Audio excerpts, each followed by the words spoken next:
Every family has a pecking order, right? There's the high-powered one, the glamorous one. And then there's the one who's doing okay, for them. In the dazzling, high-gloss world of my family, I was the bless-her-heart sister, the poor one. If you've ever been the one your family loves, but also quietly pities, the one they offer unsolicited advice and gently use designer handbags to, go ahead and hit that subscribe button. You're going to love where this story is going. My name is Maya. I'm 32 years old, and I'm a third-grade teacher. I drive a 10-year-old Honda with a small dent in the fender. I live in a cozy but small one-bedroom apartment.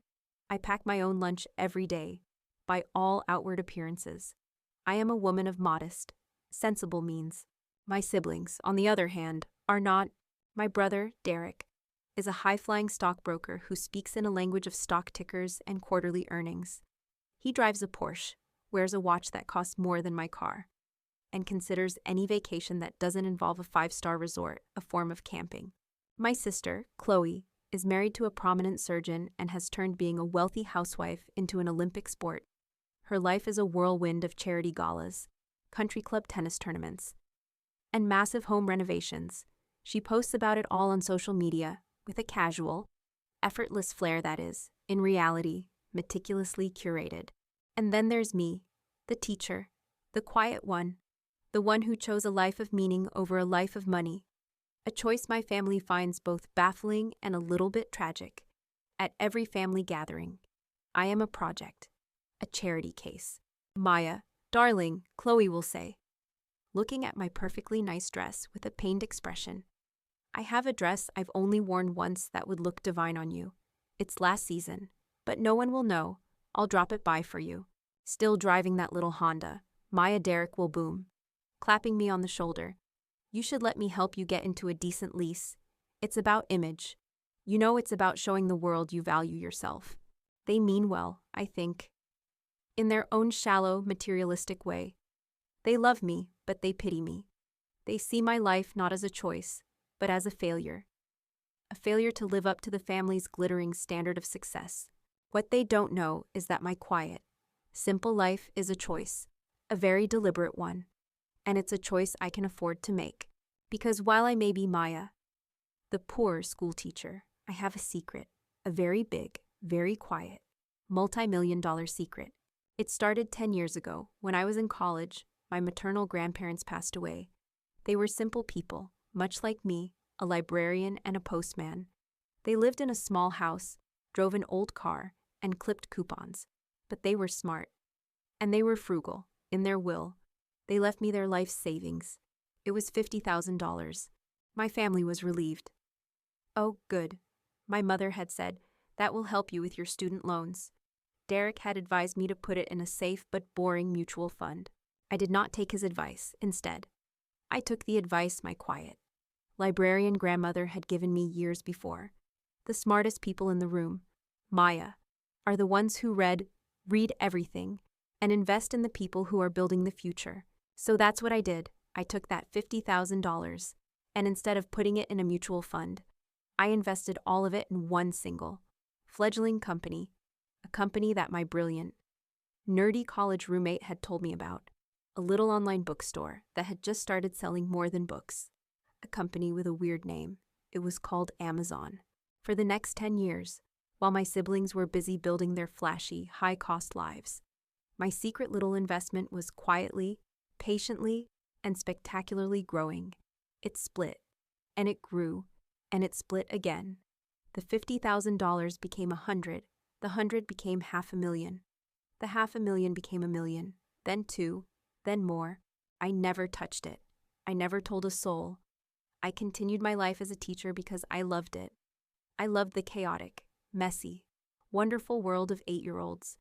I found value not in a stock portfolio, but in the moment a child's eyes light up when they finally understand a difficult math problem. I lived my simple life because I liked it, and because I found my family's obsession with wealth and status to be utterly, profoundly exhausting. My secret fortune was my ultimate freedom, the freedom to not care about what they cared about. The stage for our story was set a few months ago. My paternal grandmother, the matriarch of the family and a woman I adored, had a fall at 88 She made the difficult decision that it was time to move into a high-end assisted living facility, which left the problem of her house. It wasn't just a house, it was the family home. A beautiful, sprawling property in the nicest part of town, filled with 60 years of memories. It was the heart of our family. It was the place we'd had every Thanksgiving, every Christmas. It was where I'd spent countless afternoons, baking cookies with my grandmother and listening to her stories. To me, the house was sacred. To my siblings, it was a cash machine. My father called a family meeting to discuss what to do. The moment the words were out of his mouth, Derek and Chloe began to circle like well-dressed vultures. "We have to sell, obviously," Derek said immediately. "The market is at an all-time high. We could get at least $3 million for it. We sell. We split it 3 ways. Simple." "I don't know," Chloe chimed in, a calculating glint in her eye. "The property alone is worth a fortune. We could tear down the old house and build 2 modern mansions on the lot. The profit margin would be even higher." I just sat there, my heart sinking. They weren't talking about our home. They were talking about an asset, a commodity. They were carving up our childhood and selling it to the highest bidder. "It's Grandma's home," I said quietly. "It's full of memories." Derek gave me a pitying look. "Maya, don't be so sentimental. Memories don't pay the bills. This is a huge opportunity for our family, a multi-million-dollar opportunity." He looked at me, a thought suddenly occurring to him, which reminds me, we should probably talk about your share. And that's when it started. The lecture, the intervention, the final. Formal coronation of me as the family's resident charity case. The moment that would set in motion the most satisfying checkmate of my entire life. But that, you guys, is a story for the next part. The weeks leading up to my grandmother's move were a slow, painful process of dismantling a life. The family home, once a vibrant hub of laughter and love, became a quiet, sad place filled with cardboard boxes and the ghosts of 60 years of memories. For me, every day spent helping her pack was a journey through my own past. I'd wrap an old chipped teacup in newspaper and remember all the times she'd made me tea and listen to my childhood dramas. I'd carefully fold a hand-knitted Afghan and remember snuggling under it on the sofa while she read me stories. This wasn't just a house. It was the physical manifestation of my happiest memories, the heart of our family. And it was breaking my heart to see it come apart. For my siblings, it was a completely different experience. They weren't there to pack memories. They were there to assess assets. Have you ever had to watch something you love be treated like nothing more than an item on a balance sheet? A thing with a price tag, but no soul. That was me, every single day, watching my brother and sister circle my grandmother's life, like a pair of well-dressed vultures. Chloe would walk through the rooms, her eyes scanning everything with a cold, appraising gaze. She wasn't seeing Grandma's favorite armchair. She was seeing a mid-century antique that could fetch a pretty penny. "Ooh, Mom, do you think this silver tea set is sterling?" she asked my mother one afternoon, picking up a piece my grandmother had polished every Sunday for 50 years. "It's probably worth a fortune." I saw something similar on an auction website. Derek, meanwhile, was even worse. He was rarely off his phone, pacing through the rooms while barking orders at his real estate developer friends. "Yeah, it's a double lot in a prime location," he'd say, loud enough for everyone to hear. "Completely flat. We could get zoning approval for 2 spec homes. Easy. I'm thinking 5,000 square feet each, modern farmhouse style. The profit margin would be insane." He was openly planning the demolition of our childhood home before my grandmother had even packed her toothbrush. They were talking about the house as if it were already dead, its body still warm. My grandmother, a woman of immense dignity, would just sit quietly in her armchair, a sad, knowing look on her face, as her grandchildren squabbled over the value of her life's possessions. Sometimes, she would catch my eye from across the room and give me a small, tired smile. It was a look of shared grief, a silent acknowledgement that she and I were the only 2 people in the room who were mourning a home instead of calculating an inheritance. The arguments between Derek and Chloe grew more frequent and more heated as the moving day approached. They couldn't agree on the best way to maximize their profit. "A quick sale to a developer is the smartest move," Derek argued one evening. As we all sat in the half-empty living room, we get the cash, we split it. It's clean and easy. No fuss. Easy for you, Chloe shot back. You just want the cash for your stock portfolio.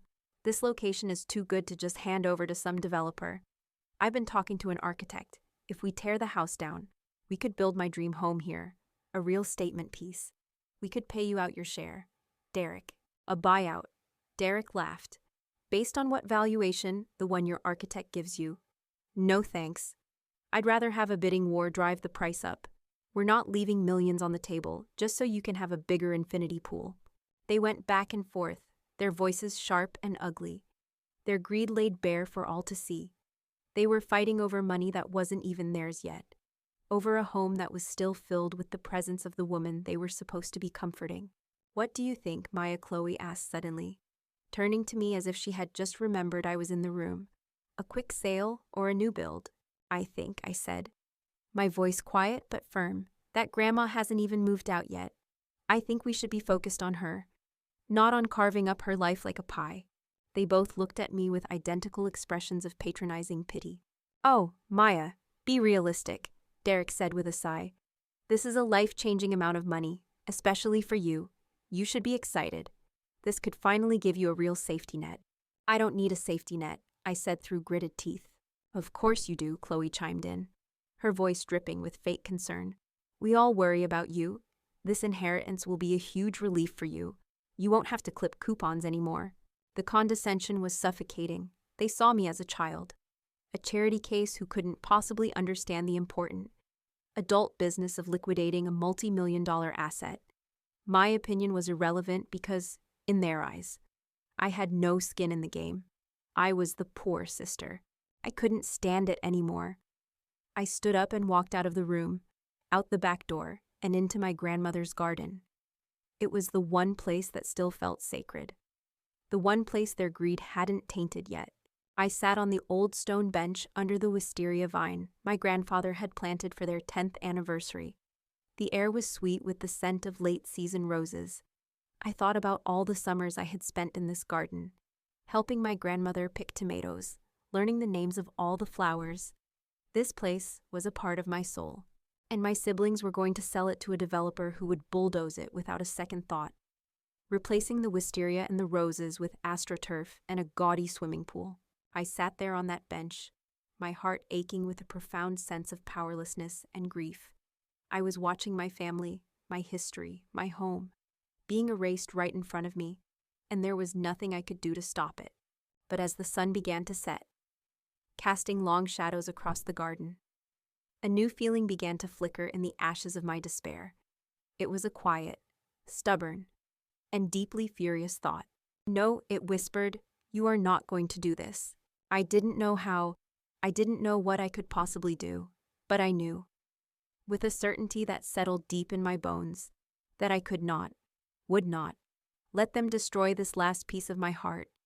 I would not let them bulldoze my grandmother's memory, the seed of a wild, impossible, an audacious plan was beginning to take root. I left the garden that evening with a cold, clear purpose settled deep in my bones. My siblings had made a fatal miscalculation. They had spent so many years looking down on me, so many years patting me on the head and calling me the poor sister, that they had forgotten who I really was. They saw the 10-year-old Honda and the small apartment.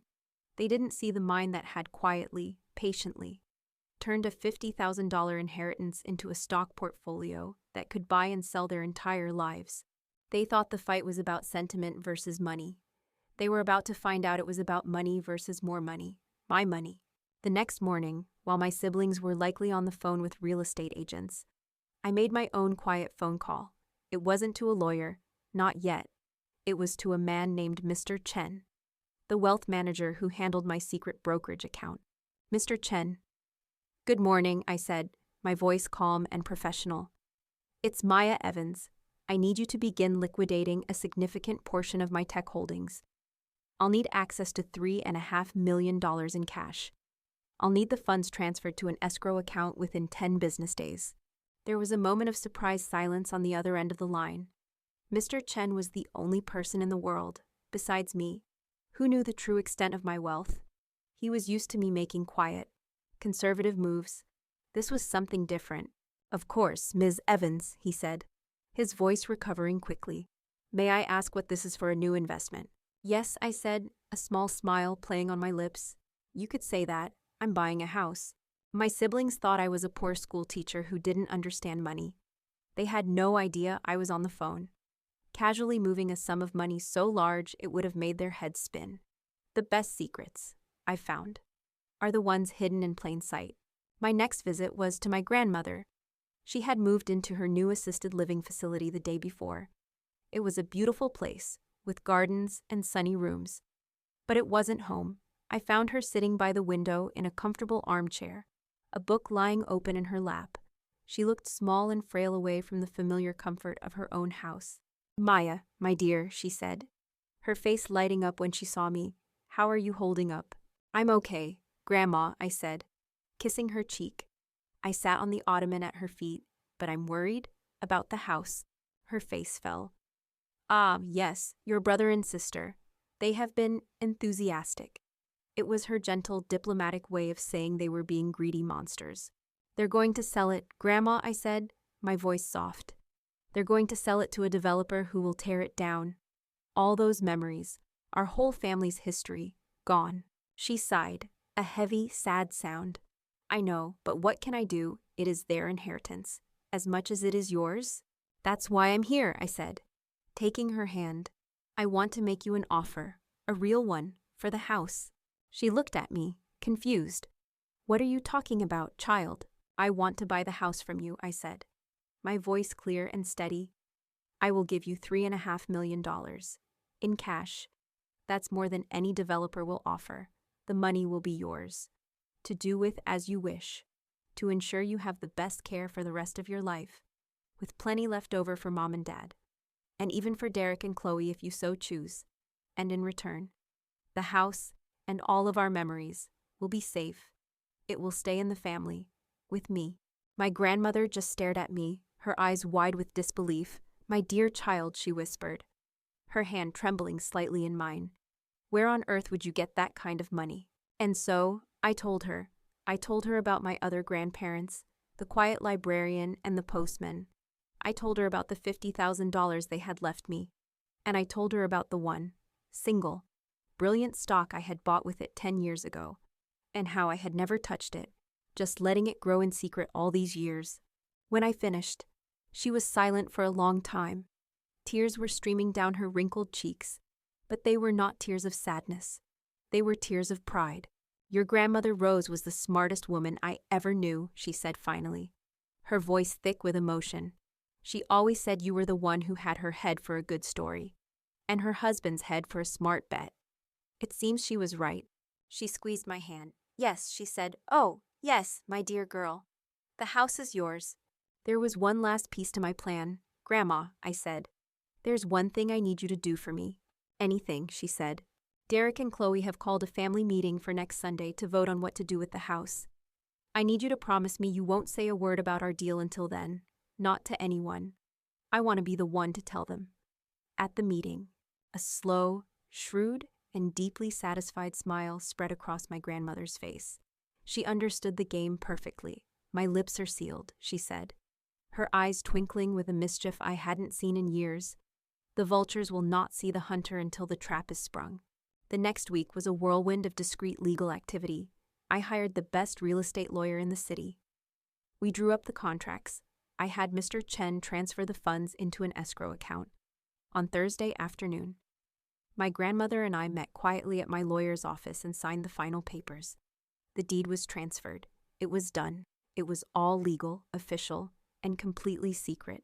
On Friday, I got a text from Derek. It was a group text, sent to me and Chloe. "Family meeting, Sunday at 2 p.m. sharp, at Grandma's house. Be there. We're voting on the final developer's offer. It's a big one." I looked at the text message on my phone. Then I looked at the new, official deed sitting on my coffee table, the one with my name on it. Maya Evans, owner. I arrived at my grandmother's house, my house at exactly 2 o'clock on Sunday. The feeling was surreal. I walked up the familiar stone path, but for the first time, it felt like I was walking towards something that belonged to me. The key in my pocket felt heavy and powerful. My siblings were already there, spread out in the living room as if they owned the place, which, in their minds, they already did. Derek had his laptop open on the coffee table, a spreadsheet of numbers glowing on the screen. Chloe was idly flipping through a high-end design magazine, occasionally tearing out a page for inspiration for her new kitchen.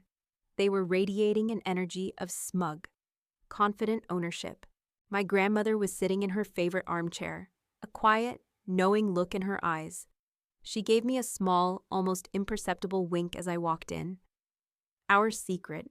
My parents were there too, looking like nervous spectators at a sporting event they didn't quite understand. "Ah, Maya, you're here," Derek said. Looking up from his laptop, he didn't say it like a greeting.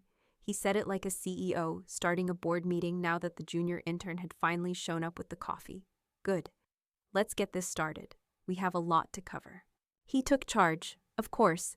He had a leather-bound folder with him and a printed-out agenda. An agenda for a meeting about how to dispose of our family's heart. "Okay, everyone," he began, his voice all business. "As you know, we're here to make a final decision on the house. I've been in negotiations with a developer, a top firm. They've come back with a final, very strong offer of $3.2 million. It's an all-cash offer, and they can close in 30 days. "That's wonderful, dear," my mother chirped. Chloe looked up from her magazine, a greedy glint in her eyes. 3.2. That's it, I thought you said we could get 3.5. "This is a guaranteed cash offer, Chloe," Derek said, with a sigh, as if explaining something to a child. "No contingencies. It's the smart move. We sell.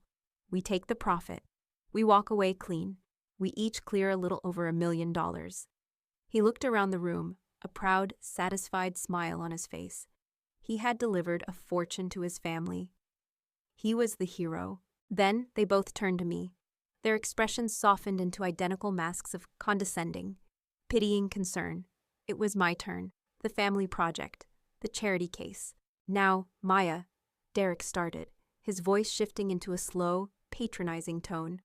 "Obviously, $1 million is a life-changing amount of money for someone in your position, with your teacher's salary, and we, as your older siblings, want to make sure you're taken care of, responsibly."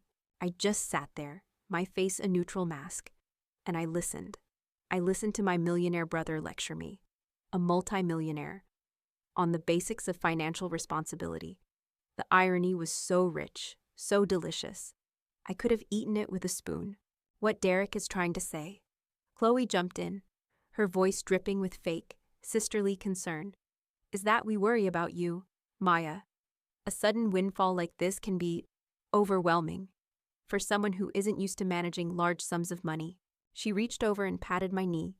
"So, we've talked about it, and we have a wonderful idea. We're going to help you." "Help me?" I asked, my voice dangerously quiet. "Yes," she said, her smile bright and clueless. "Derek is going to set up a trust for your share, a professionally managed trust.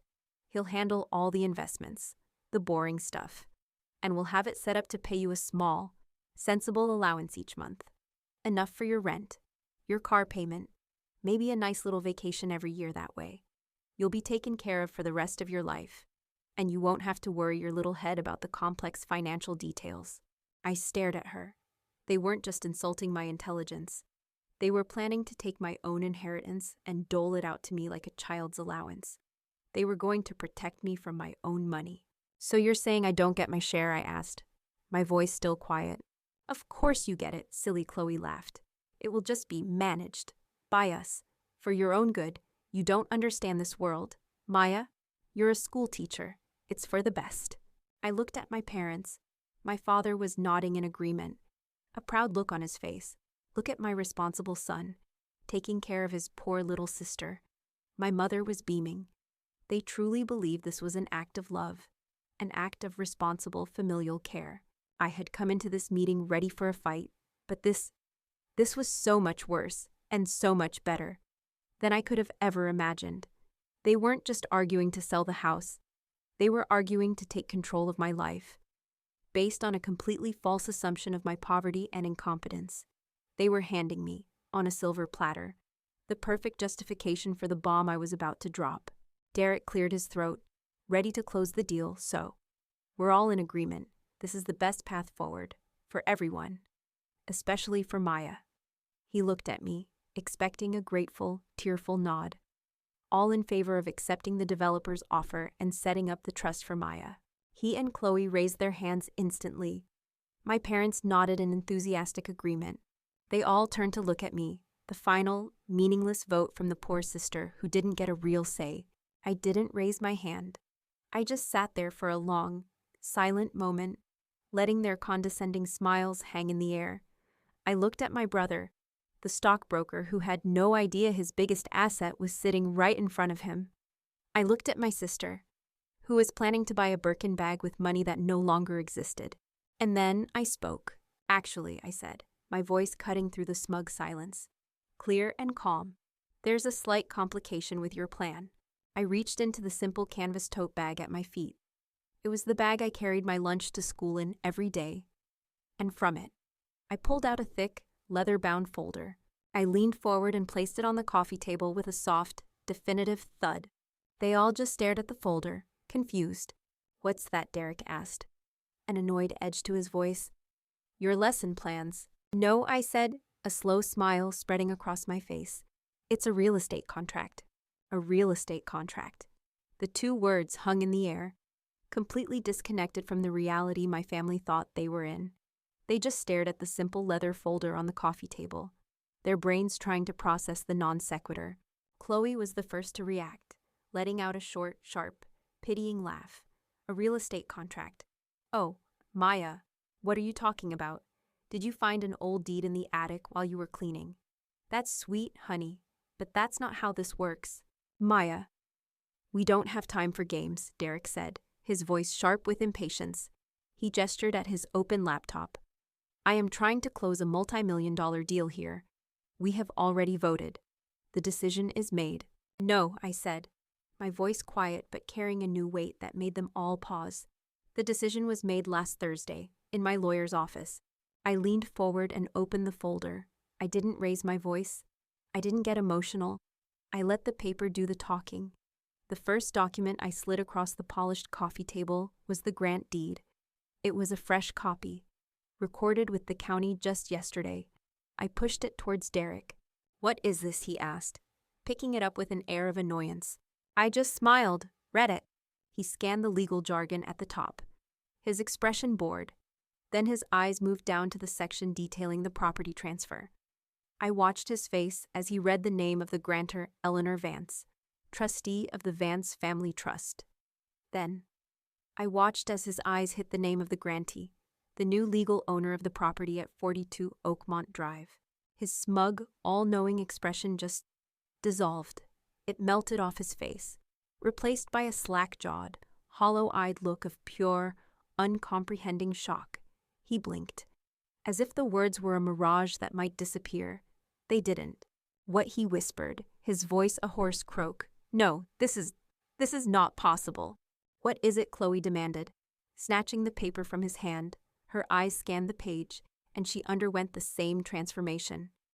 The condescending smirk vanished. The color drained from her face. She looked at the name under grantee, and then she looked at me, her eyes wide with a dawning horror. Owner Maya Evans. How? Chloe whispered, her voice trembling. You can't, you're poor. The word she had used as a weapon for so long now sounded like a desperate, confused question. Am I asked, my voice still quiet. I reached back into the folder. I think you'll find my finances are quite sufficient. I slid the second document across the table. It was the fully executed purchase and sale agreement. I tapped a perfectly manicured finger on the line item for the purchase price. As you can see, I said, my voice as calm and as cool as a boardroom presentation.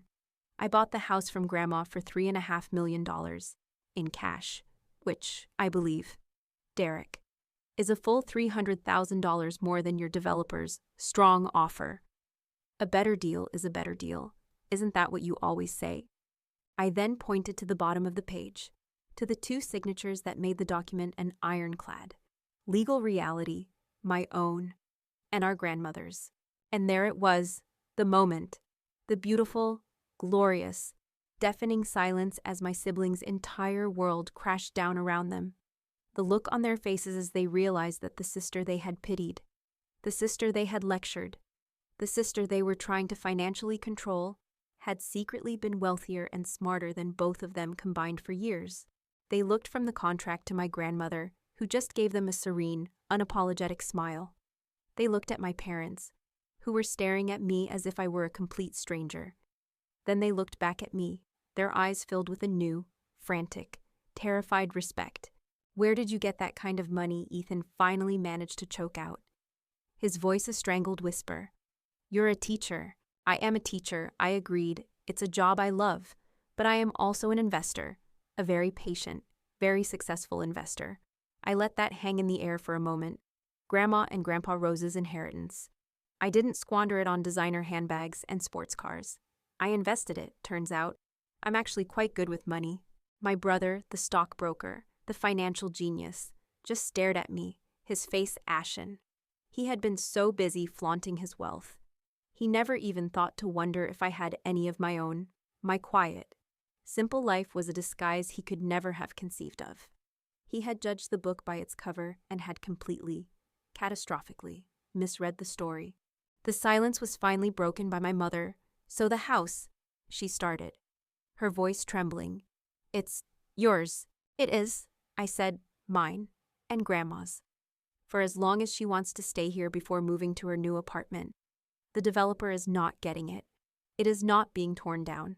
It is staying in the family, my branch of the family." I stood up then.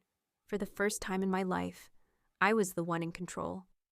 The one with the power, the quiet girl at the end of the table was now, undeniably, at its head. I looked at my stunned, silent, and suddenly very small-looking siblings, their plans for their million-dollar windfalls, for their new kitchens and Birkin bags and Porsches, had just evaporated into thin air. They were sitting in my living room, in my house, and their entire future relationship with their own family home now depended entirely on my goodwill.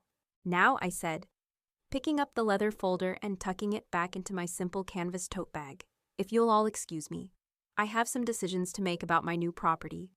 I'd like you to be out in an hour." Checkmate. The silence that followed my announcement was glorious.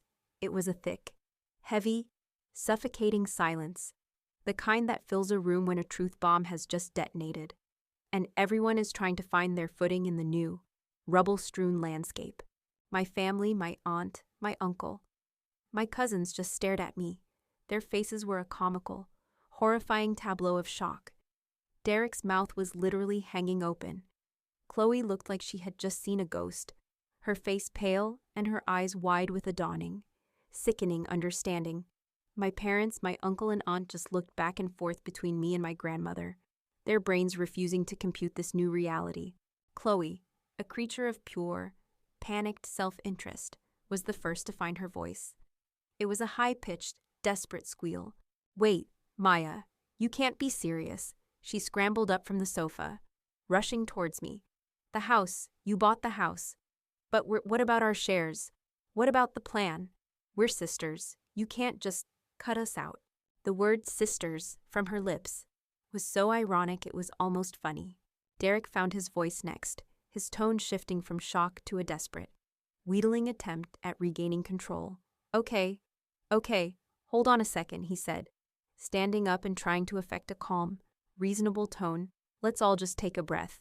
This is the surprise. Maya, a big one. But you can't possibly manage a property of this value on your own. You're a teacher. You need help with the financial side, the property management. We can be partners. We can still make this work for everyone." He was already trying to get his hands on my asset, the asset he had just tried to lecture me about.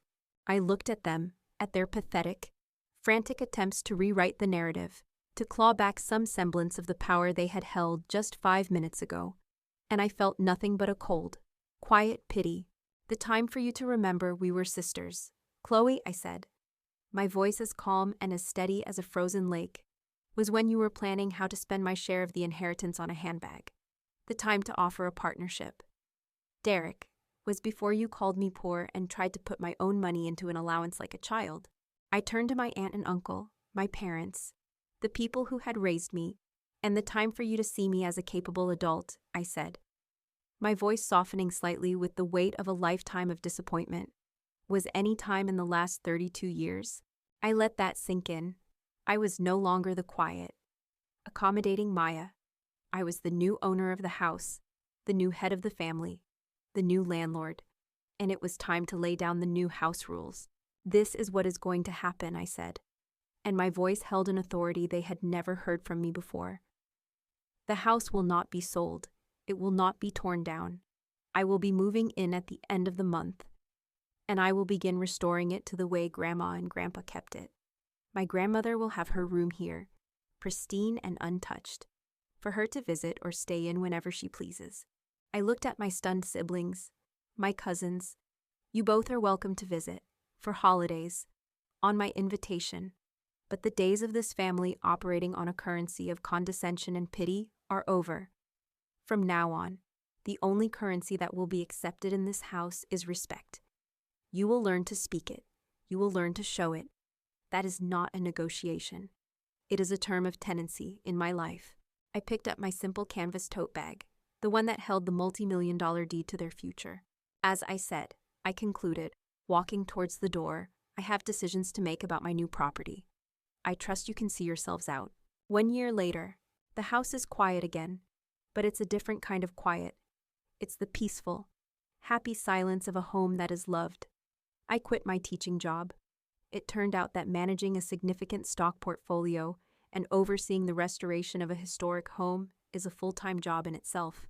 I spend my days in the garden, bringing my grandmother's roses back to life, and my evenings in my grandfather's study, my study making the kind of smart, quiet financial decisions he would have been proud of. My family is different. The dynamic has been permanently inverted. They are cautious around me now. The condescension is gone, replaced by a new, awkward, and deeply satisfying deference. They come for holidays, when they are invited. Derek no longer offers me financial advice. Chloe no longer offers me her hand-me-down dresses. They are learning, slowly and painfully, to treat me as an equal. Our relationship is not warm. It is not what it once was. But it is, for the very first time, honest.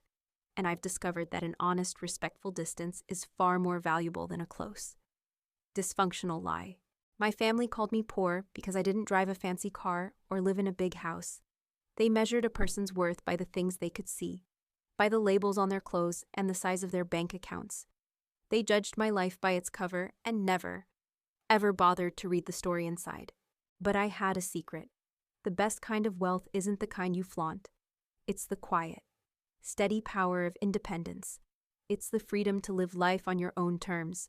They thought they were gathered that day to decide my future, but I had already bought it, paid for in cash. Thank you for listening to my story. If you've ever been underestimated, if you've ever felt like the poor one in a room full of people who thought they were rich, I want to hear about it. Like, subscribe.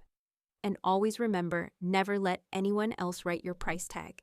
You are the only one who can determine your own value, and you are worth more than you can possibly imagine. I'll see you next time.